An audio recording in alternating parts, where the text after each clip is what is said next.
अस्सलाम वालेकुम व्यूअर्स। उम्मीद करता हूँ कि आप सब लोग खैरियत से होंगे। जब भी आप कोई नया प्रोडक्ट लॉन्च करने लगते हैं तो आप जानना चाहते हैं कि इसकी प्रॉफिटेबिलिटी क्या होगी, इसके सेल करने में मेरा ख़र्चा कितना उठेगा, अमेज़ॉन कितनी फ़ीसें चार्ज करेगा और एट द एंड मुझे प्रॉफिट कितना मिलेगा। तो ये सब आप ज़बानी ज़बानी भी कर सकते हैं, जैसा कि मैंने आपको 1/3 का रूल बताया हुआ है कि अगर एक चीज़ अमेज़ॉन पे $100 की बिक रही है अमेज़ॉन यूएसए में, तो उसकी परचेज़ प्राइस या लैंडिंग प्राइस तकरीबन $33 होनी चाहिए, 1/3। और अप्रॉक्सीमेटली 1/3 ही अमेज़ॉन ले जाएगा आपसे मुख्तलिफ़ फ़ीसों की बाद में, और बाकी 1/3 आपका प्रॉफिट होगा। लेकिन ये तो है अट्ठो अट्ठ तरीका। एक प्रिसाइज तरीका है, अमेज़ॉन ने एक टूल प्रोवाइड किया हुआ है आपको जिसको कहते हैं अमेज़ॉन रेवेन्यू कैलकुलेटर।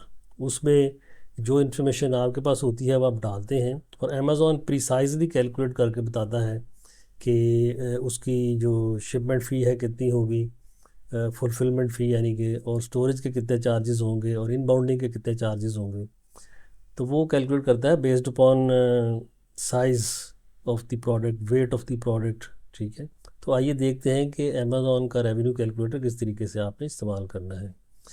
आप अगर यहाँ जाएँ, गूगल पे सर्च करें अमेज़ॉन रेवेन्यू कैलकुलेटर, तो ये काफ़ी सारे रिज़ल्ट आ गए। उनमें जो टॉप पे है अमेज़ॉन सेलर सेंट्रल की तरफ से, इसके ऊपर आपने कैलकुलेट क्लिक कर देना है। तो ये कह रहा है कि अगर आपके पास अपना अकाउंट है सेलर सेंट्रल का तो उसके थ्रू ही आ जाएं तो वो बेहतर है, अदरवाइज़ एज ए गेस्ट भी आप कंटिन्यू कर सकते हैं। तो सेलर सेंट्रल के थ्रू जाने का फ़ायदा ये होता है कि आपके अपने प्रोडक्ट जो लिस्ट है ऑलरेडी, अगर उनको आप चेक करना चाहें तो इंटरनली आपको वो पिक करके दे देता है। तो चले, मैं चूँकि साइन इन इस वक्त किया हुआ हूँ तो मैं इसके थ्रू चला जाता हूँ। तो यहाँ पे वो इंटरफेस आपका खुल गया है। सबसे पहले आपने अमेज़ॉन का स्टोर सेलेक्ट करना है, यूएसए में बेचना है या कहीं और बेचना है। ठीक है, तो मैंने यूएसए का पता करना है। तो यहाँ पे आपने उस प्रोडक्ट का आसन नंबर लेकर आ जाना है। अगर आपकी अपनी लिस्टिंग है तो वहाँ से ले लें, या मैं आपको एक और प्रोडक्ट है जो अभी मैंने लॉन्च नहीं किया, क्योंकि नॉर्मली आप ये सारी कैलकुलेशन प्रोडक्ट रिसर्च का जो फेज़ है उसमें करते हैं, और ये रेवेन्यू कैलकुलेटर इस्तेमाल करना भी वन ऑफ दी प्रोसेस है प्रोडक्ट रिसर्च का। तो आपने ऐसा नहीं करना कि प्रोडक्ट आपका आ गया स्टोर में अब आप कैलकुलेट कर रहे हैं, तो उसका तो कोई फ़ायदा नहीं है। ठीक है, तो लिहाजा मैं आपको एग्जांपल भी वैसे ही दूंगा कि जो मेरे लिस्टिंग के अंदर अभी मौजूद नहीं है। तो ये एक प्रोडक्ट है नी पैड, इसका मैंने लेना है आसन नंबर। वो हर एक प्रोडक्ट डिटेल पेज पे यहाँ पे जो टॉप पे एड्रेस होता है ना उसका, उसके अंदर भी ये दिया होता है। आप यहाँ से भी कॉपी कर सकते हैं, मैं यहीं से कॉपी कर लूँगा। इसमें देखना है कि कोई लेटर रह ना जाए। और दूसरा तरीका आपको पता ही होगा, वो यहाँ नीचे लिस्टिंग में आए डिटेल में, तो यहाँ पे भी प्रोडक्ट डिटेल्स के अंदर उसका आसन नंबर दिया होता है।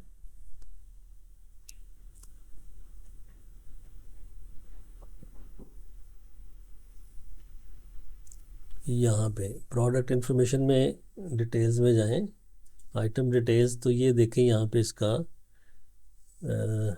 आसन नंबर ये दिया हुआ है। आसन नंबर आप यहाँ से भी कॉपी कर सकते हैं। अब उस कैलकुलेटर के अंदर मैं आता हूँ, यहाँ पे मैं इसको पेस्ट करता हूँ। तो अब ये सारी डिटेल्स इसने इस लिस्टिंग में से फैच की हैं। वो डिटेल्स क्या हैं कि उसका वेट उसने ले लिया है, बिकॉज जिसने लिस्टिंग बनाई है ज़ाहिर है उसने वेट दिया होगा। उसकी डायमेंशंस ले ली हैं, और उसका सेलर रैंक कितना है, उसकी सेल प्राइस कितनी है वगैरह वगैरह, न्यू कंडीशन अमेज़ॉन और सोल्ड बाय दिस। अब यहाँ पे उसने तीन मुख्तलिफ आपको ऑप्शंस दी हैं। पहली है सबसे लेफ्ट पे अमेज़ॉन फुलफिलमेंट, यानी कि अमेज़ॉन हैंडल करेगा आपकी शिपमेंट को, उसकी फुलफिलमेंट को कस्टमर के घर पहुँचाएगा, और स्टोरेज में उसके पास सामान पड़ा होगा, तो ये सारी चीज़ें इसमें शामिल होंगी। दूसरा है योर फुलफिलमेंट, जो अगर आप FBM कर रहे हैं तो फिर इसमें आप डाल के लिखेंगे। तो इसकी तो एक्चुअली ज़रूरत ही नहीं पड़ती, जब आप FBM कर रहे हैं तो आपने अमेज़ॉन को तो कोई फ़ीस देनी नहीं है, सिवाय एक जो आपने रेफरल फ़ी होती है 15% ऑफ द सेल प्राइस, वो देनी होती है। तो असल में इसकी ज़रूरत इसी साइड पे पड़ती है जब आप FBA कर रहे हो। अब आपने क्या करना है कि इसने रेफरल फ़ी बता दी है उसकी, ये 15% बनती है, एग्जैक्टली 5.10। ये फ़ी कोई नहीं है, दूसरी कोई नहीं है, तीसरी कोई नहीं है, और फुलफिलमेंट कॉस्ट जो है ना वो $4.13 बन गई, और स्टोरेज कॉस्ट उस यूनिट की $0.15 बन गई। ये उसकी डायमेंशन और वेट के हिसाब से उसने कैलकुलेट किया है। तो ये दो फिगर्स तो ये आ गई आपके पास। अब आपने एवरेज इन्वेंट्री यहाँ पे एक यूनिट ही आपने चूज़ करना है। बेशक आपने 100 लेकर आने हैं, लेकिन आपको आइडिया बेहतर होगा अगर आप एक ही यहाँ पे सिलेक्ट करेंगे। और मंथली यूनिट कितना बिकता है आपका, ये भी आप एक ही रखें। ठीक। इसमें दूसरी ऑप्शन ये होती है कि आप लेट से आपके पास इन्वेंट्री है 500 की, यहाँ आप 500 लिखें, और मंथली आपके बिक रहे हैं 300 यूनिट, यहाँ आप 300 लिख दें। तो फिर वो कैलकुलेट करता है प्रिसाइज़ कि 500 यूनिट पड़े हुए हैं अगर आपके वहाँ स्टोरेज में, तो महीने में 500 की फ़ीस कितनी आपको लगेगी, वो ज़ाहिर ज़्यादा लगेगी। बिक तो आपके 300 रहे हैं, तो 300 पे जितना प्रॉफिट आएगा उसको लेके फिर वो केटर करके कैलकुलेट करेगा। लेकिन फॉर बेटर अंडरस्टैंडिंग हम इसको एक एक ही रखते हैं कि एक ही यूनिट आपका पड़ा हुआ है और एक ही आपका महीने का सेल हो रहा है। तो storage cost per unit sold है $0.15, और इनबाउंडिंग कॉस्ट $0.36। इनबाउंडिंग आपको पहले से उम्मीद है पता होगा, अगर नहीं तो मैं बताता चलता हूँ कि जब आपकी शिपमेंट आती है, अमेज़ॉन को हवाले करते हैं किसी एक स्टोर में, तो वो उसको फिर मुल्क भर में डिस्ट्रीब्यूट करता है। 30 सेंटर्स में या 50 सेंटर्स में, 70 सेंटर्स में भी वाज दफ़ा हो जाता है, और उसमें महीना 1.5 लाख भी जाता है। तो उसकी वो कॉस्ट आपसे नॉमिनल सी चार्ज करता है, उसको इनबाउंडिंग फ़ी कहते हैं। तो नीचे आते जाएं, यहाँ पे है कि आपने कौन से उनके रीजन में हैंड ओवर करना है सामान। ईस्ट में करें तो कुछ और होता है, वेस्ट में करें तो कुछ और प्राइस होती है, सेंटर में करें तो कुछ और प्राइस होती है। और ये है मिनिमल शिपिंग स्प्लिट्स, यानी आप शिपिंग को स्प्लिट नहीं कर रहे। जो बड़े बड़े सेलर्स होते हैं जिनकी 10-10 हज़ार की इन्वेंट्री आ रही होती है, उनको अमेज़ॉन सजेस्ट करता है कि अमेज़ॉन ऑप्शनल शिपमेंट स्प्लिट करें। वो जब आप शिपमेंट बनाते हैं उस वक्त आपको ऑप्शन मिलती है।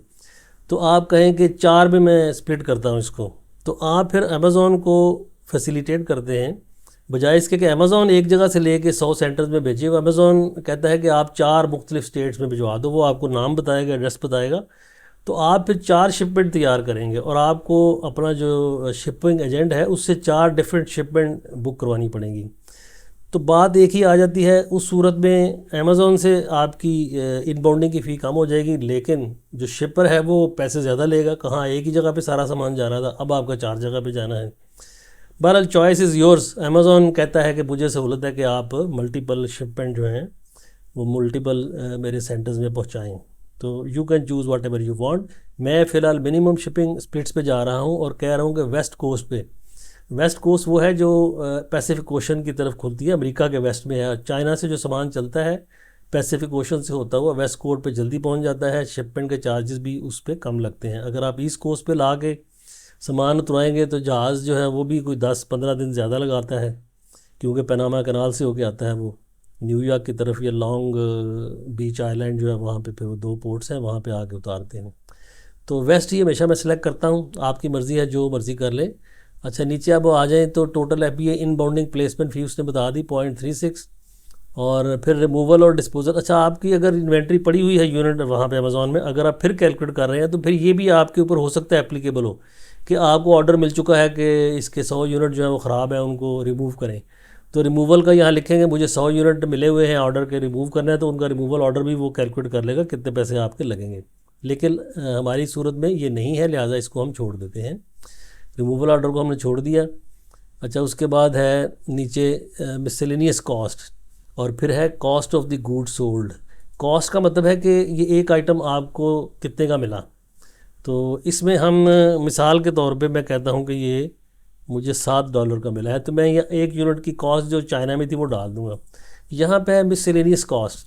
मिसलेनियस कॉस्ट में आपका जो है ना शिपमेंट के चार्जेस आ सकते हैं। अगर आपने लैंडिंग प्राइस यहाँ लिखी है 7 की बजाय, तो फिर यहाँ पे कुछ लिखने की ज़रूरत नहीं है, ठीक है।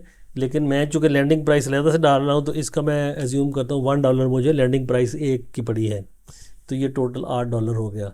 इसके अलावा जो मिसलेनियस में आप एड्स जो रन करने होते हैं वो भी कॉस्ट डाल सकते हैं अगर आप चाहें तो, ठीक है। लेकिन आई वुड सजेस्ट कि यहाँ पे आप प्लेन उसको कैलकुलेट करें ताकि आपको पता लगे कि उसकी प्रॉफिटेबिलिटी कितनी है।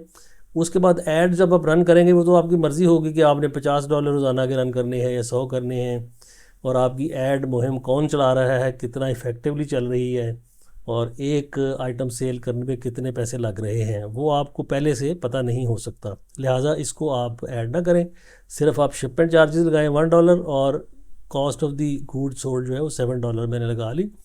तो नीचे देखें उसने सारा कुछ कैलकुलेट कर दिया। कॉस्ट पर यूनिट आपको इतनी पड़ेगी 17.74, और आपका जो नेट प्रॉफिट है वो 16.25 आ गया। यानी सेल प्राइस में से खर्चे मैंने उसको बता दिए हैं कि मेरी तरफ से $7 उसकी ख़रीदारी पे लगे, $1 शिपमेंट पे लगा। अमेज़ॉन ने अपने सारे खर्चे छोटे मोटे बता दिए हैं कि मैं आपसे ये चार्ज करूँगा इस वेट और इस साइज़ के लिए, और आपकी जो नेट मार्जिन है वो 47.8% आ गया। ये बहुत हेल्दी है, ये नेट मार्जिन बहुत हेल्दी है। ये ROI नहीं है, रेट ऑफ इन्वेस्टमेंट रिटर्न नहीं है, ठीक है, वो कहीं ज़्यादा होगा। आप देखें अगर $16 आपको बच रहे हैं तो प्राइस आपकी कितनी थी, प्राइस आपकी 7 थी, तो ये 200% से भी ऊपर है। ROI 200% से भी ऊपर है। ROI क्या होता है कि जो आपकी परचेज़ प्राइस है उसको डिवाइड करते हैं आपकी प्रॉफिट से और 100 से ज़रा दे देते हैं, तो वो काफ़ी ज़्यादा है। आप देखें 200% से भी ज़्यादा है। तो इस तरीके से जनाब आप अपना रेवेन्यू कैलकुलेट कर सकते हैं। उम्मीद है कि आपको ये वीडियो पसंद आई होगी। टिल नेक्स्ट वीडियो, अल्लाह हाफिज़।